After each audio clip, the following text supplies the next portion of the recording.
श्री कृष्ण दोस्तों, मैं रेखा अपने YouTube चैनल भक्ति ज्ञान सागर में आप सभी का हार्दिक स्वागत करती हूँ। और आज हम सुनेंगे कार्तिक महात्म्य का 22वां अध्याय। इससे पहले हमने सुने 21 अध्याय और उन 21 अध्यायों का वीडियो जो है आप मेरे चैनल पर देख सकते हैं। यदि आप मेरे चैनल पर पहली बार आए हैं तो आप मेरे चैनल को लाइक करके सब्सक्राइब करके उसका बेल आइकन का बटन जरूर दबाएं। इससे आगे आने वाले सभी व्रत त्योहार के नोटिफिकेशन आपको मिलते रहेंगे और सभी तरह की जानकारियाँ आपको मिलती रहेंगी। तो चलिए इसी के साथ शुरू किया जाए कार्तिक महात्म्य का 22वां अध्याय। बोलो कार्तिक माता की जय। राजा पृथु बोले, हे नारद जी, अब आप कृपा कर मुझे यह बताइए कि वृंदा को मोहित कर भगवान विष्णु ने क्या किया और फिर वह कहाँ गए। तब नारद जी ने कहा कि जब देवता स्तुति कर मौन हो गए तब भगवान शंकर ने सब देवताओं से प्रसन्न होकर कहा, हे ब्रह्मादि देवताओं, जलंधर तो मेरा ही अंश था। मैंने उसे तुम्हारे लिए नहीं मारा, किंतु यह मेरी सांसारिक लीला थी।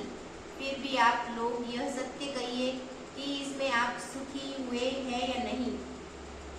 तब तो ब्रह्मा आदि देवताओं के नेत्र हर्ष से खिल गए और उन्होंने शिव जी को प्रणाम करके विष्णु जी का वह सब वृत्तांत कह सुनाया जो उन्होंने बड़े प्रयत्न से वृंदा को मोहित किया था तथा वह अग्नि में प्रवेश कर परम गति को प्राप्त हुई थी।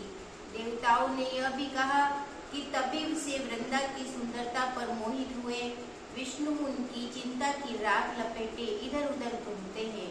अतएव आप उन्हें समझाइए, क्योंकि यह प्राकृतिक सदा चराचर आपके अधीन है। देवताओं से यह वृत्तांत सुनकर शंकर जी ने उन्हें अपनी दुस्तर माया समझाई और कहा कि यह सारा जगत उसी के अधीन है। उसी से मोहित विष्णु भी काम के वश हो गए हैं, परंतु महादेवी उमा त्रिदेव की जननी सबसे परे है।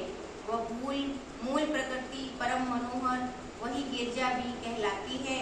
अतएव विष्णु को मोह दूर करने के लिए आप सब उनकी शरण में जाइए। यदि वह प्रसन्न हो जाएगी तो आपका सब कार्य हो जाएगा। भगवान शंकर की आज्ञा से सब देवता मूल प्रकृति को प्रसन्न करने वाले उनके स्थान पर पहुंचकर और उनकी बड़ी स्तुति की। तब आकाशवाणी हुई, हे देवताओं, मैं 3 प्रकार से इससे तीनों गुणों से पृथक होकर स्थित होती हूँ और सत्य गण से गौरी ज्योति रूप हूँ। अतएव आप लोग मेरी रक्षा में से यदि सादर उन देवियों के पास जाओ तो वह तुम्हारे सब मनोरथों को पूर्ण करेगी। और यह वाणी सुनकर देवताओं के नेत्र खुल गए। वह भगवती का आदर करते हुए गौरी, लक्ष्मी और सरस्वती को प्रणाम करने लगे। सब देवताओं ने भक्ति पूर्वक वह सब देवियां प्रकट हो गई और सब देवताओं से प्रसन्न होकर भक्ति पूर्वक अपना निवेदन किया। देवियों ने कुछ बीज देकर कहा, इन्हें ले जाकर दे दो, तुम्हारे सब कार्य सिद्ध हो जाएंगे। ब्रह्मा आदि देवता उन बीजों को लेकर और भगवान विष्णु के पास गए। वृंदा की चिता भूमि में डाल दिए और उससे धात्री, मालती और तुलसी प्रकट हुई। और भगवान विष्णु ने जो ही उन स्त्री रूप वाली वनस्पतियों को देखा वह उठ बैठे।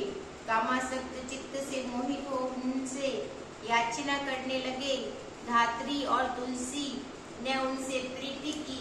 विष्णु जी सारा दुख भूलकर देवताओं से नमस्कृत होकर अपने लोक में चले गए। अब वह पूर्वत सुखी होकर भगवान शंकर का स्मरण करने लगे और यह आख्यान शिव जी की भक्ति देने वाला है। अतः इसे जरूर सुने और सुनाए। तो यहीं पे ये अध्याय जो है समाप्त होता है दोस्तों। और इसमें हमें पता चलता है कि माँ तुलसी का प्राकट्य कैसे हुआ और क्यों हमें उन्हें पूछना चाहिए। तो यहाँ पर तुलसी माता का प्राकट्य होने के साथ साथ तुलसी माता विष्णु भगवान को अति प्रिय क्यों है, आप ये भी इस अध्याय से जान सकते हैं।